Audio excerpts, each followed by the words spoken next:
मेरे प्यारे बच्चों, हम लोगों ने पिछले वीडियो में विसर्ग संधि के 4 सूत्रों का अध्ययन किया।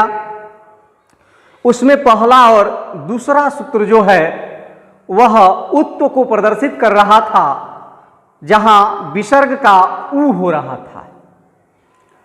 शेष जो पहले वीडियो का 2 सूत्र था, तीसरा और चौथा, उसके माध्यम से हम लोगों ने जाना कि विसर्ग का र कहाँ और कैसे होता है और वह पदों में किस प्रकार जो है जुड़ता है। अब हम लोगों को जो पढ़ना है 5वें सूत्र से लेकर के 9वें तक, इन नियमों के अंतर्गत हम सत्व को जानेंगे, जहां विसर्ग का सत्व हो जाता है।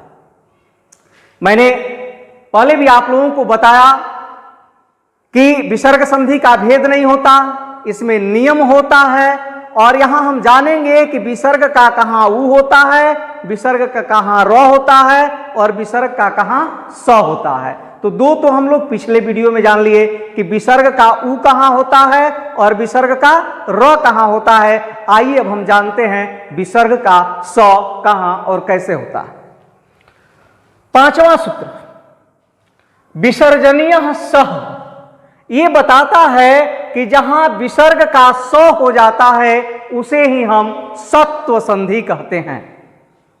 विसर्ग में उत्व और रुत्व के बाद सत्व है, उसे ही हम सत्व संधि कहते हैं। यथा इतः धन ततः इतस्ततः, यहां पर विसर्ग का स हो जाता है। और इतः धन ततः में जब विसर्ग का स होगा यहां, तो इस विसर्ग के स्थान पर जब अर्ध स आएगा तो इतस, यहां तथा है तो यह जुड़ जाएगा और इतस्ततः हो जाएगा। ठीक वैसे ही शिवः धन तथा, विसर्ग का स हो जाएगा, अर्ध स होगा, यहां पहले से ही शिव है और ये अर्ध स होगा तो शिवस, यहां तथा है तो शिवस तथा हो गया।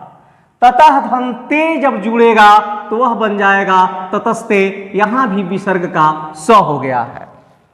तो हम विसर्ग में सत्व संधि का अध्ययन कर रहे हैं। आगे जो सूत्र है हमारा वह है वासरी। वासरी ये बताता है कि यदि विसर्ग के बाद कोई सकार हो, प्रथम पद के अंतिम वर्ण में विसर्ग लगा है और उस विसर्ग के बाद यानी बाद वाले पद का प्रथम वर्ण सकार है, सकार है तो विसर्ग का वही सकार विकल्प से हो जाता है, विसर्ग का भी वही सकार हो जाता है।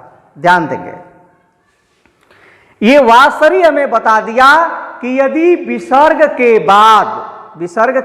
बाद सकार हो, यानी बाद वाले पद का प्रथम वर्ण सकार हो, तो उस विसर्ग के स्थान पर भी वही स हो जाएगा जो बाद वाले पद में स है, या विसर्ग का विसर्ग ही रह जाता है और जुड़ जाता है। दोनों ही नियम है, जैसे यहां उदाहरण से स्पष्ट हो जाएगा। जैसे दुहधन शासन, विसर्ग के बाद स है तो इस विसर्ग का वही स हो जाएगा और बन जाएगा दुशासन, ऐसे लिखेंगे। या उसी रूप में रह जाता है दुशासन, दुशासन, ऐसे भी हम लोग लिख लेते हैं और यह भी सही है, दोनों ही सही है। निधन संदेह, विसर्ग के बाद सकार आएगा तो यहां विसर्ग का वही स हो जाएगा, निस्संदेह लिखते हैं या उसी रूप में लिख देते हैं निसंदेह, निसंदेह भी लिख देते हैं। दोनों ही जो इसका रूप है वह बिल्कुल सही है। आगे जो नेक्स्ट सूत्र हम लोगों का नियम बता रहा है कि यदि विसर्ग के बाद, कह रहा है कि प्रथम पद के अंतिम वर्ण के बाद विसर्ग लगा रहता है और यदि उस विसर्ग के बाद वाले पद का प्रथम वर्ण च या छ हो तो विसर्ग का तालव्य स हो जाता है। यदि विसर्ग के बाद च या छ आए तो तालव्य स हो जाता है, और वहीं यदि विसर्ग के बाद वाले पद का प्रथम वर्ण ट या ठ हो तो स हो जाता है, वहां तालव्य स हो जाता है। और जब ट या ठ आएगा बाद वाले पद का प्रथम वर्ण तो वहां स हो जाता है और यह षटकोण वाला स हो जाता है, मूर्धन्य स हो जाता है। जैसे निधन छलह, ऊपर ऊपर च या छ आएगा तो तालव्य स होगा, तो निह धन छला विसर्ग का तालव्य स हो गया तो निश्छला, निश्छला बन गया। निह धन चय च आया यहां तो इस विसर्ग का तालव्य स होगा, वह भी अर्ध होगा तो निश्चय बन जाता है निश्चय। और यहां क्या आ गया, धन उधन टंकारा में ट आ गया तो यहां मूर्धन्य स हो जाएगा और ये हो जाएगा धनुष टंकारा। यहां तालव्य स नहीं लिखेंगे, यहां यदि ट आ गया और विसर्ग का तालव्य स करते हैं तो हमारी संधि जो है गलत हो जाएगी।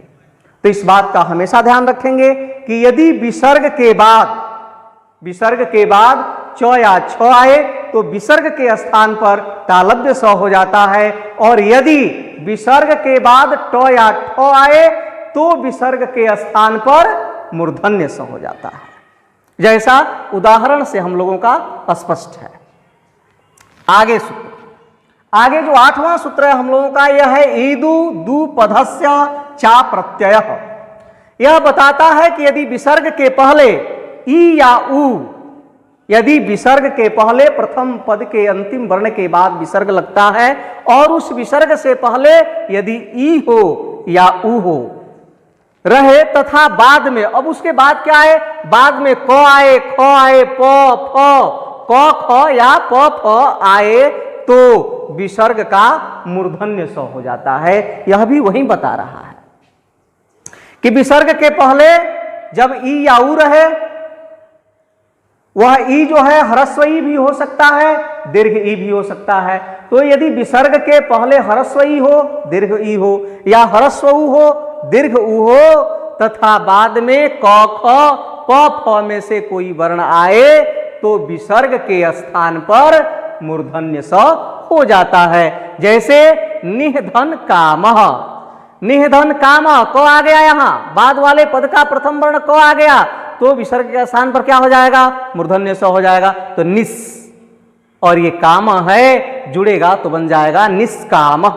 ठीक वैसे ही निधन कपट है, यहां भी क आ गया तो जब विसर्ग के बाद क आएगा, विसर्ग के पहले ई है तो इस विसर्ग के स्थान में मूर्धन्य स हो जाएगा और निस, निस बन जाएगा। एक कपट है तो बन गया निष्कपट। ठीक वैसे ही अगला जो उदाहरण है हम लोगों का वहां लिखा है निह धन फलम, यहां फ आ गया लेकिन विसर्ग से पहले ई है इसलिए विसर्ग का क्या हो जाएगा, मूर्धन्य स हो जाएगा और ये बन जाएगा निस, और ये फलम है तो हो जाएगा निष्फलम। जानकारी स्पष्ट है? सूत्र के अनुसार ही हम लोग चल रहे हैं, नियम जो कह रहा है उसी के अनुरूप उदाहरण है। अंतिम और 9वां जो नियम है हम लोगों का वो ये बताता है कि यदि विसर्ग के बाद क ख प फ रहने पर,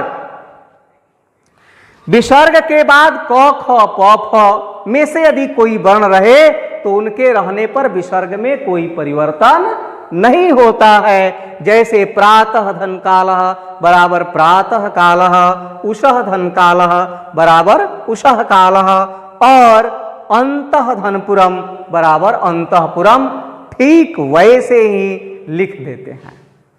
तो ये हम लोगों का हुआ विसर्ग संधि।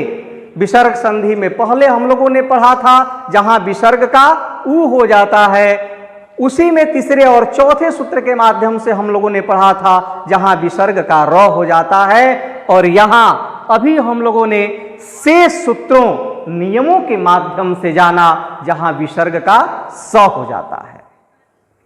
तो ये सब ध्यान रखने वाली बात है कि विसर्ग में कहां उ, विसर्ग का कहां उ होगा, कहां र होगा और कहां स होगा। इतना दोनों वीडियो के अध्ययन से हमें स्पष्ट ज्ञात हो जाएगा कि विसर्ग कहां रहेगा तो उस विसर्ग का उ होगा, किस विसर्ग का र और किस विसर्ग का स होगा। तो यहां तक हम लोगों की विसर्ग संधि हुई और यही विसर्ग संधि इंड हो गया। इसके बाद हम पूर्व रूप और पर रूप संधि बताएंगे और तत्पश्चात हम लोग समास की तरफ बढ़ेंगे, समास प्रकरण को पढ़ेंगे। तो मेरे प्यारे बच्चों, यदि ये वीडियो आप लोगों को अच्छा लगा हो तो आप इस वीडियो को लाइक जरूर करें, शेयर करें, और अभी तक यदि आपने मेरे चैनल को सब्सक्राइब नहीं किया है तो आदित्यम संस्कृत यूट्यूब पर लिख करके उसे सब्सक्राइब अवश्य कर लें। धन्यवाद।